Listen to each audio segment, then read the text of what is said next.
मैं आप सभी लोगों को बताना चाहता हूं कि डॉक्टर निर्भय चंद्राना गुजरात में एमडी हाउस के रिप्रेजेंटेटिव हैं और एडमिशन पार्टनर हैं।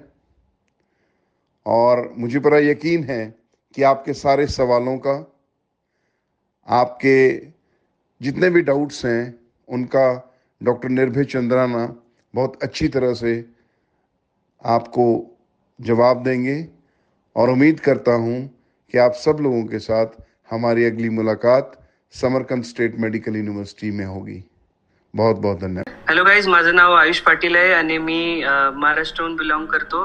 तर मी ॲडमिशन घेतलेलं आहे समरकंद स्टेट मेडिकल युनिव्हर्सिटीमध्ये through doctor Nirbhay Chandrana sir and the consultancy is Shrihari consultancy. त्यांनी स्टार्टिंगमध्ये आम्हाला खूप हेल्प केली फॉर ॲडमिशन आणि सगळ्याच प्रोसेस खूप स्मूथली झालेल्या आहेत आमच्या. त्यामुळे आम्हाला इथं कसं दूर असण्यापासून पण आम्हाला प्रॉब्लेम नाही होत की आम्ही दूर आहेत का कोणते प्रॉब्लेम झाली. जर युनिव्हर्सिटीची गोष्ट केली तर युनिव्हर्सिटी पण खूप छान आहे, गव्हर्नमेंट युनिव्हर्सिटी आहे, इन्फ्रास्ट्रक्चर पण खूप छान आहे, गर्ल्स बॉईजसाठी अलग अलग हॉस्टेल्स आहे, त्यामुळे मुलांना प्रॉब्लेम नाही होत इथं.